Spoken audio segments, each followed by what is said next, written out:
তো দেখতে দেখতে প্রায় শেষের দিকে জুন মাস, আর কয়েকদিন পরেই শুরু হচ্ছে জুলাই মাস। আর এই জুলাই মাসেই কিন্তু আপনাদের জন্য বিরাট সুখবর রয়েছে, কারণ এই জুলাই মাসে একসঙ্গে 10টি সরকারি প্রকল্পের টাকা আপনাদের ব্যাংক অ্যাকাউন্টে ঢুকবে। তাই আজকের এই ভিডিওতে আমরা দেখে নেব জুলাই মাসে কোন কোন প্রকল্পের টাকা আপনার ব্যাংক অ্যাকাউন্টে আসবে এবং কত টাকা আসবে। ভিডিওটি অবশ্যই শুরু থেকে শেষ পর্যন্ত দেখবেন। ভিডিওটি ভালো লাগলে লাইক করবেন, চ্যানেলটিকে সাবস্ক্রাইব করে পাশে রাখা বেল আইকনটি প্রেস করে নোটিফিকেশন অল করে রাখবেন। আর কমেন্ট বক্সে অবশ্যই জানাবেন এই সমস্ত প্রকল্পের মধ্যে কোন প্রকল্পে আপনার নাম বা আপনার পরিবারের নাম রয়েছে। তো চলুন শুরু করি। তো এবার আমরা দেখে নেব জুলাই মাসে আপনি কোন কোন প্রকল্পের টাকা পাবেন, অর্থাৎ কোন কোন প্রকল্পের টাকা আপনার ব্যাংক অ্যাকাউন্টে ঢুকবে। তো দেখতে পাচ্ছেন জুলাই মাসেই পাবেন বিভিন্ন সরকারি প্রকল্পের টাকা। তো প্রথম যে প্রকল্পের কথা বলবো সেটা হলো পিএম কিষাণ প্রকল্প।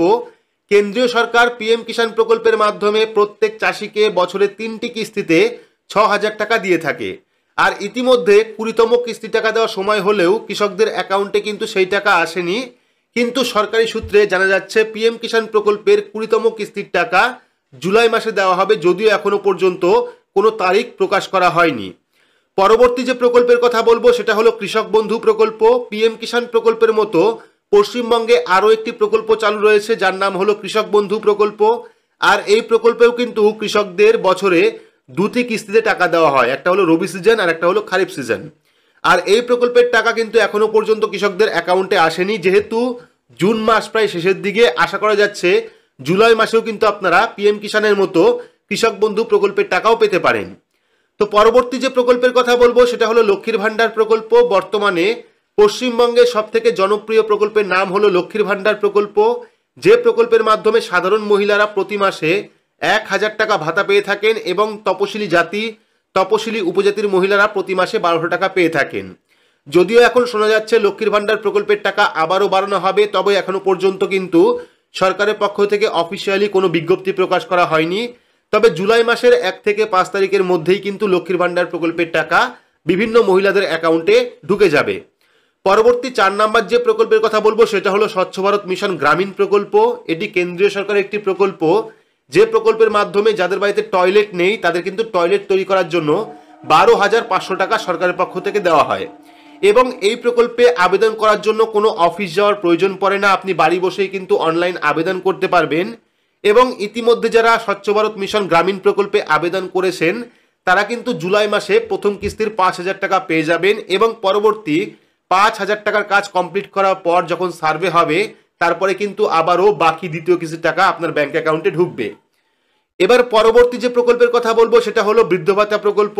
এই প্রকল্পের মাধ্যমে 60 বছর বয়সের ঊর্ধ্বে যারা রয়েছেন তারা কিন্তু প্রতি মাসে 1,000 টাকা ভাতা পেয়ে থাকেন এবং জুলাই মাসেও কিন্তু আপনারা 1 থেকে 15 তারিখের মধ্যে বৃদ্ধ ভাতা প্রকল্প বা বয়স্ক ভাতা প্রকল্পের টাকাও পেয়ে যাবেন।